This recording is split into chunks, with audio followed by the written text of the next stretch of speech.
ஒரு பெரிய விவசாயியோட இடம். இந்த வீடு வந்து ஒரு நம்ம ஊரில் இருக்கிற ஒரு பணக்கார வீடு போல தான் இருக்குது. வாசலில் அவங்களோட அறுவடை பண்ண நெல் எல்லாத்தையும் வச்சுருக்குறாங்க. கரண்ட் வசதியெல்லாம் இருக்கா? எங்கே இருக்குது? எங்கேருந்து வருது?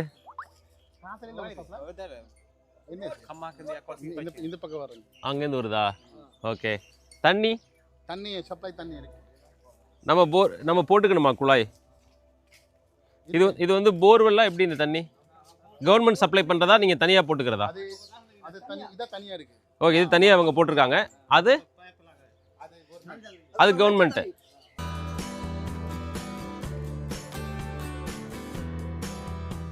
தமிழ்நாட்டில் வாங்கின ஒரு மிஷின் இங்கே இருக்குன்னு சொல்கிறாங்க. அது என்னென்னு பார்க்கலாம் வாங்க. இங்கே பாருங்க, இப்போ நீங்கள் பின்னாடி பார்க்குற இந்த மிஷின் வந்து தமிழ்நாட்டிலேருந்து வாங்கிட்டு வந்தது, கரெக்டா? வாங்கிட்டு இங்கே காசு அங்கே தான் வேலை பார்த்தீங்கன்னா ஓகே. தமிழ்நாட்டில் சம்பாதிச்ச காசை வச்சு மிஷின் இங்கே வாங்கியிருக்கிறாங்க. ஆமாம். இந்த மிஷினை யூஸ் பண்ணி என்ன பண்ணுவீங்க? அதான் நோட்டு புக்கு கட் பண்ணுறதா? ஆமாம், கட் பண்ணுங்களா? இது வந்து கட் பண்ணுறது மட்டும்தான் இங்கே வேலையா? ஆமாம், கட் பண்ணுங்க. எல்லாத ரஃப் பேப்பர் வரணும். ஓகே. இங்கே செட்டிங் பண்ணி அதை கட் பண்ணுங்களா, பஞ்சிங் பண்ணி அப்புறம் செல் பண்ணுங்களா? இது யார் நடத்துறது? ஓனர் யாரு? ஓனர் நமக்கு அப்பா. ஓ, உங்க அப்பா தான் ஓனரா அதுக்கு? ஓகே. இந்த மாதிரி பேப்பர் வரும். ஆஹா, இந்த மாதிரி பேப்பரா வர்றத இந்த மிஷினில் கட் பண்ணி ஒரு நோட்டு புக்காக மாற்றி கடைக்கு கொண்டு சேல்ஸ் பண்ணுறாங்க.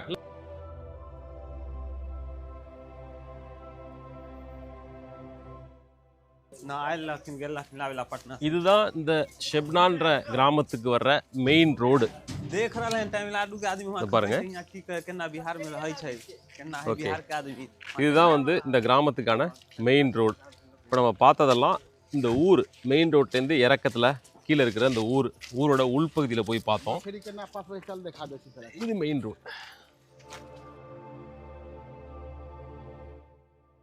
ஓவராலாக அந்த கிராமத்தில் அப்படி பேசிட்டு வர வரைக்கும் என்ன தெரியுதுன்னாக்க, பிஜேபி நிதிஷ்குமாருக்கு ஒரு நல்ல சப்போர்ட் இருக்கு.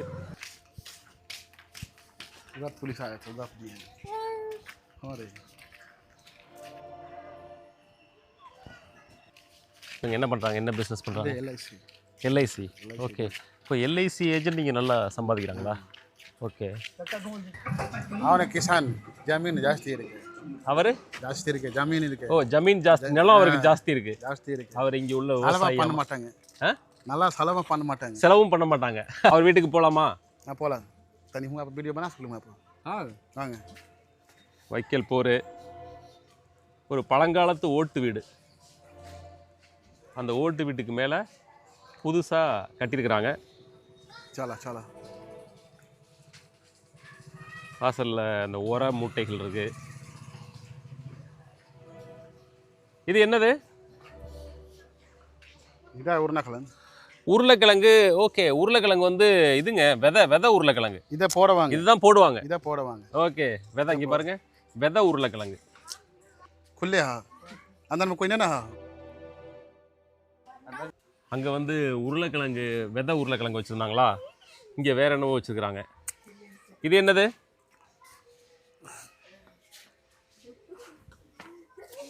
சோளம். நம்ம கோய் நிக்கால் ஹோனா மால யானா ஹையா. சோளம். அதான் தெரியுது சோளம்.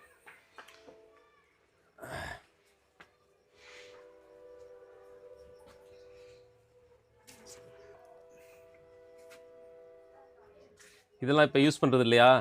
இப்போ எதுக்கு யூஸ் பண்ணுவாங்க இதை? முதல்ல கோதுமை மாவு இப்போ அரைக்கிறதுக்கு. இப்போ யூஸ் பண்ணுறது இல்லை. இதை யூஸ் பண்ணல. இப்போ மிஷின் வந்துருச்சு. இதை ஜமீன் மே பேப்பர். ஓ, இதுதான் அவங்களுடைய விவசாய லேண்ட் சம்பந்தமான டாக்குமெண்ட்ஸா? எல்லா டாக்குமெண்ட் இருக்கு. ஐயோ, எப்படி வச்சிருக்கிறாங்க? அழுக்கடைஞ்சு ஒட்டடை. அப்பா இல்லை, அப்பா செத்து போயிடுச்சுங்க. ஓகே, இந்த டாக்குமெண்ட்ஸ் எல்லாம் இவ்வளவு மோசமான கண்டிஷனில் வச்சுருக்குறாங்க. இதுதான் லேண்ட் டாக்குமெண்ட்ஸ். ஆமாம்.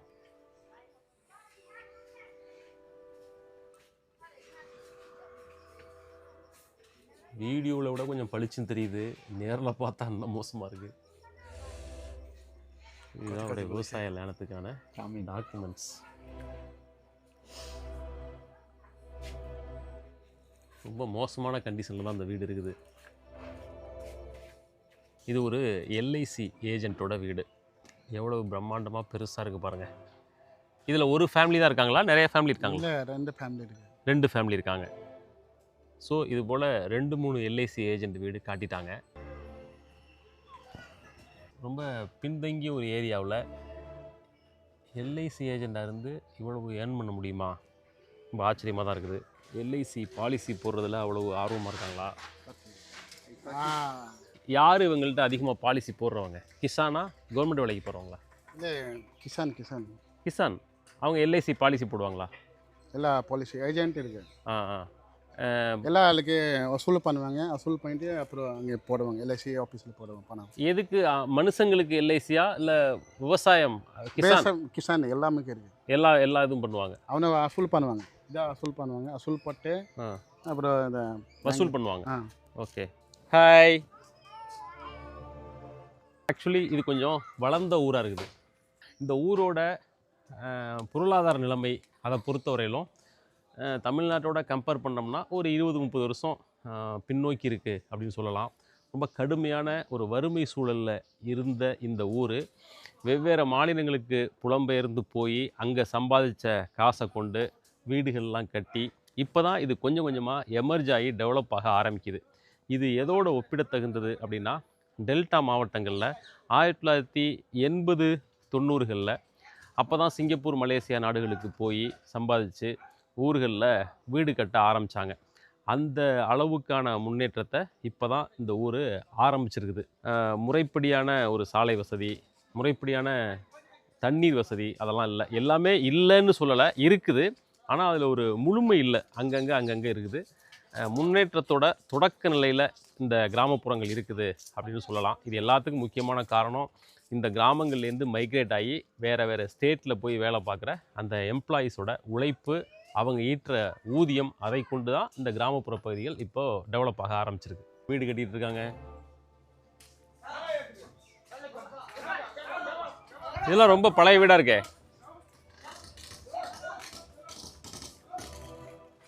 இதெல்லாம் என்ன 100 வருஷம் வீடாக இருக்குமா? 100 வருஷம் மேலேயே. ஆட்கள் இருக்காங்களா? ஃபேமிலி இருக்காங்க. நீங்கள் இப்போ பார்க்குற இந்த வீடு தான் ரூத்தலோட வீடு. 15 வருஷத்துக்கு மேலே, கிட்டத்தட்ட 20 வருஷமாக தமிழ்நாட்டில் அவர் வேலை பார்க்குறாரு. நம் 20 வருஷம் ஆச்சு நம்ம தமிழ்நாடு வந்துருக்காங்க. ஃபஸ்ட்டு பெங்களூர் போயிட்டேங்க, அங்கே 2 வருஷம் அங்கே ஒர்க் பண்ணிட்டேங்க. ஓகே. அப்புறம் திருப்பி நான் ஹைதராபாத் போயிட்டேங்க. அதுக்கு திருப்பி இதை தமிழ்நாடு வந்துச்சுங்க. அங்கே நமக்கு நல்லா இருக்குது, தமிழ்நாடு நல்லா இருக்குது. அங்கே நான் செட் ஆயிடுச்சு. தமிழ்நாட்டில் என்ன வேலையெல்லாம் பார்த்தீங்க? தமிழ்நாடுல இதை வெல்டிங் ஒர்க் பண்ணிட்டேங்க. அப்புறம் காஸ்டிங் வேலை பார்த்துட்டேங்க அங்கே. ஓகே. மற்ற வீட்டை கம்பேர் பண்ணும்போது இது பார்க்குறதுக்கு ஒரு தமிழ்நாடு வீடு மாதிரியே இருக்குது. கொஞ்சம் தெளிவாக கட்டியிருக்காப்புல. இவங்க வீட்டில் தான் நான் நேற்று நைட்டு தங்கினேன். இன்றைக்கி இங்கே தான் தங்க போகிறேன். உங்கள் பையன் எங்க? ரூத்தல் உங்கள் பையன் இருக்கு. எப்போலாம் இருக்கீங்க? இது ரூத்தலோட பையன் சூரஜ். உங்கள் பையன் பேர் சூரஜா? இல்லை, தீபக். ஓ, சின்ன பையன் தீபக், பெரிய பையன் சூரஜ். ஓகே. என்ன படிக்கிறாரு? இப்போ 9th. ஸ்கூல் போகிறேங்க. ஸ்கூல் போகிறா? Government school. Okay. All the best.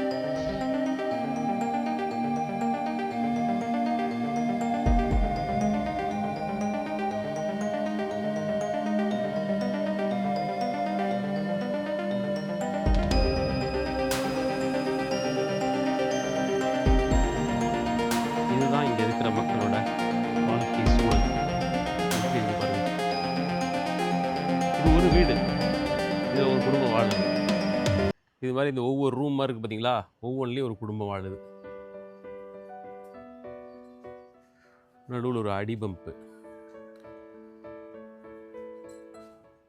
Bollywood படங்களில் வட இந்தியாவோட வறுமையை பற்றி காட்டும் போதெல்லாம் இப்படியுமா இருக்கும் அப்படின்னு நினைப்போம். அதை விட மோசமாக இருக்குது பீகார். யார் தமிழ்நாட்டிலேருந்து வந்தது? யார் எல்லாமே இவரு? வரலாமா? நீ தமிழ்நாட்டில் இருந்தீங்களா? தமிழ் தெரியாது, கொஞ்சம் கொஞ்சம் பேசுவாங்க. ஆ. ஸோ அவரோட வீட்டுக்கு நம்மளை கூப்பிட்டு போகிறாப்புல. கேளு.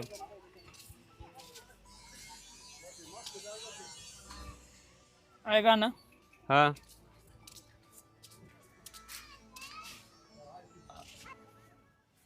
இது அவரோட வீடு. ए चुप.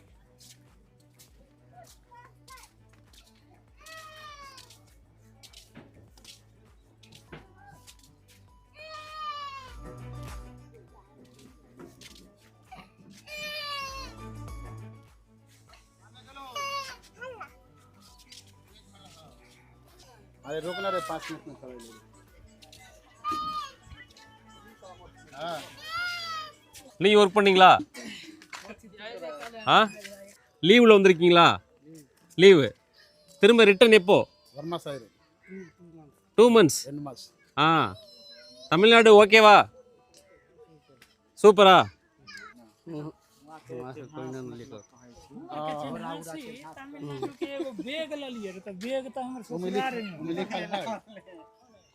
இதில் இந்த பின்னாடி கையை கட்டிக்கிட்டு ரோஸ் கலர் சட்டை போட்டிருக்க ரூத்தல் இருக்கார் இல்லையா, அவர் தானே இப்போ நம்மளை கூட்டிகிட்டு வந்து இந்த கிராமப்புறங்களெல்லாம் சுற்றி காட்டுறவர். அவருக்கும் கீழே தான் இந்த இளைஞர்கள்லாம் ஒர்க் பண்ணுறாங்க. அதாவது இவர் ஒரு ஏஜெண்ட் மாதிரி சொல்லலாம். இப்போ இன்னும் 2 நாள் கழித்து 45 பேரை இங்கேருந்து வேலைக்காக கோயம்புத்தூருக்கு கூட்டிகிட்டு போகிறாரு. அதுக்காக தான் அவர் வந்திருக்கிறார். இவங்க எல்லாரையும் இப்போ ட்ரெயினில் கூப்பிட்டு போக போகிறாரு. 4 மணி நாள் இங்கே எல்லாருக்கும் ட்ரெயின். இங்கே நம்ம கண்கூடாக பார்க்குறோம், எந்த இண்டஸ்ட்ரீஸும் கம்பெனிஸும் இவங்களுக்கு இல்லை. இவங்களுக்கு இங்கே பார்க்கக்கூடிய வேலையாக எஞ்சி இருக்கிறது விவசாய வேலைகள் தான். விவசாய வேலையிலையும் இங்கே என்ன பிரச்சனை பீகாரில் அப்படின்னா, பீகாரில் மேக்சிமம் அவங்கவங்க நிலத்துக்கான விவசாயத்தை அவங்களே பார்த்துக்கிறாங்க. இல்லை அண்ணன் தம்பி அவங்கெல்லாம் சேர்ந்து பார்த்துக்கிறாங்க. ஒரு கூட்டு குடும்பமாக சேர்ந்து அவங்கவங்க நிலத்துக்கான விவசாய வேலைகளை அவங்களே பார்த்து முடிச்சுக்கிறாங்க. விவசாய கூலி வேலைக்கு ஆட்களை கூப்பிடுறது ரொம்ப குறைவு. அந்த அடிப்படையில் விவசாய கூலி வேலையும் இங்கே வந்து அவங்களுக்கு உரிய அளவுக்கு கிடைக்கிறதில்ல. அப்படியே வேலைக்கு போனாலும் இங்கே அதிகபட்சம் 400 ரூபா தான் விவசாய கூலிக்கான சம்பளம். மேக்ஸிமம் 400 ரூபா, 200 ரூபாலாம் கொடுக்குறாங்க.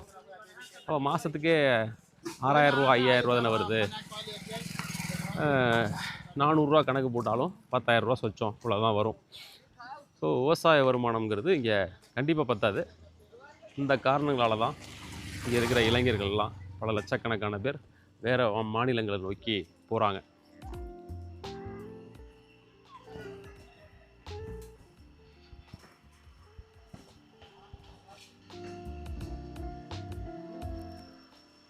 தமிழ்நாட்டில் வந்து வேலை பார்க்குறது உங்களுக்கு நிறைவாக இருக்கா, பிடிச்சிருக்கா?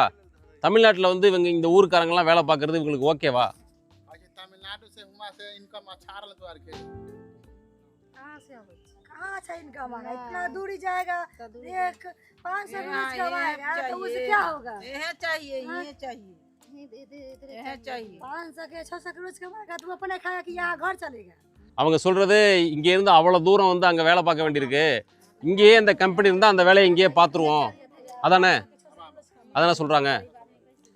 ஸோ என்னதான் அவ்வளோ தூரம் வந்து வேலை பார்த்து இங்கே அவங்க வாழ்க்கையை ஓட்டினாலும் எங்கள் ஊரில் ஒரு கம்பெனி இருந்தால் அந்த வேலையை நாங்கள் இங்கே பார்த்து இங்கேயே குடும்பம் குட்டியோட பொழைச்சிக்குவோம் அப்படிங்கிறது தான் அந்த பெண்களோட எண்ணம்.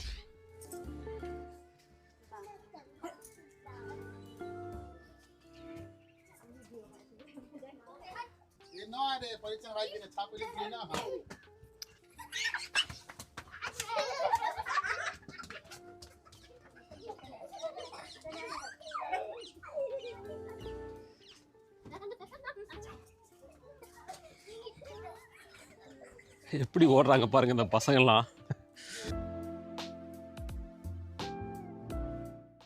இங்கே எல்லார் வீட்லேயும் டிவி எல்லாம் கிடையாதா?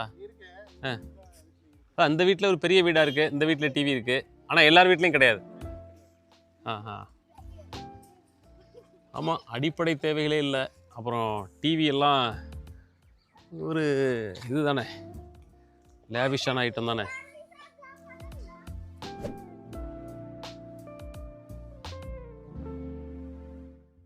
எல்லாம் இங்கே உள்ள இளைஞர்கள். ஹாய்.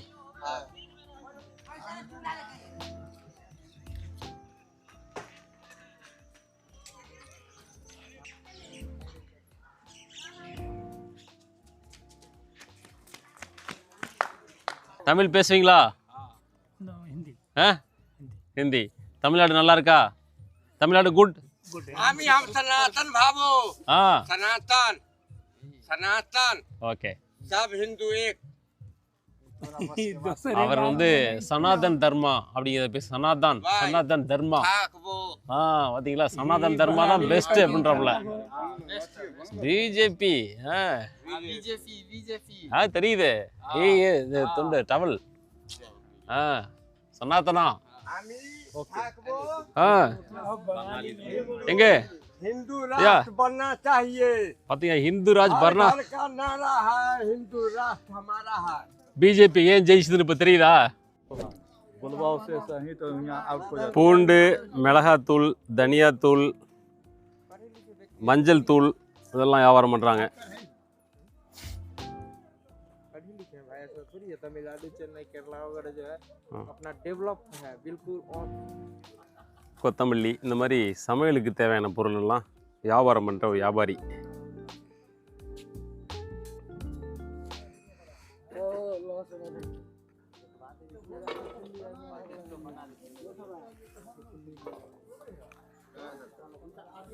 ₹25 ₹25 ஓகே. அரை கிலோ பூண்டு 25 ரூபா. 25 இல்லை தமிழ் பேசுவீங்க நல்லா? இங்கே இங்க வந்து 6 வருஷம் ஆச்சு. இங்க 6 வருஷம் ஆச்சா? ஏன் திரும்ப தமிழ்நாட்டுக்கு போகலையா? இங்க மிஸ்திரி இந்த வீட் கட்டுறாங்க. இங்க ஆஹா. மிஸ்திரி வேலை இருக்கு. மேஸ்திரி வேலை இருக்கா? இங்கே மேஸ்திரி வேலை பார்த்தா எவ்வளோ சம்பளம் கிடைக்கும்? இங்க 800 ரூபாய் இருக்கு. 8 மணி நேரத்துக்கு 800 ரூபாய் இருக்கு. வட்டம் சாப்பாடு. ஓ மேஸ்திரிக்கு. தமிழ்நாட்டில் எவ்வளவு? தமிழ்நாடுல ஒரு 12 மணி நேரத்துக்கு 1000 ரூபாய் இருக்கு மிஸ்திரி. ஓ 1000 ரூபாய் இருக்குது. ஓகே. இங்கே வந்து இப்போ இவங்க சொல்கிறது என்னென்னா, இங்கேயும் பில்டிங் ஒர்க்கு இந்த கட்டட வேலையெல்லாம் நடக்குது இல்லையா? அந்த வேலைக்கெல்லாம் போனாங்கன்னா மேக்ஸிமம் 400 ரூபா சம்பளம் மேக்ஸிமம். 500 ரூபாய் 500 ரூபாய் மேக்ஸிமம் சம்பளம். 500 ரூபாய் டைம் சாப்பாடு. ஓகே. 8 மணி நேரத்துக்கு 500 ரூபாய் ஒரு டைம் சாப்பாடு இங்கே. இதுவே தமிழ்நாட்டில்னா 800 ரூபாய் 1000 ரூபா வரைக்கும் அங்கே கிடைக்கும். உங்களை போல் இப்போ நீங்கள் வந்து 45 பேர் வச்சு ஹேண்டில் பண்ணுறீங்க சொன்னீங்க இல்லையா? ஓகே. உங்களை போல் நிறைய பேர் வச்சுருக்கவங்க எவ்வளோ பேர் இருக்காங்க தமிழ்நாட்டில்? நிறைய பேர் இருக்கு. எவ்வளோ பேர்? அதிகபட்சம் 1000 பேர் வச்சுருக்க ஏஜென்ட்ஸ் எல்லாம் 1000 ரூபாய்க்கு மேலே இருக்கு.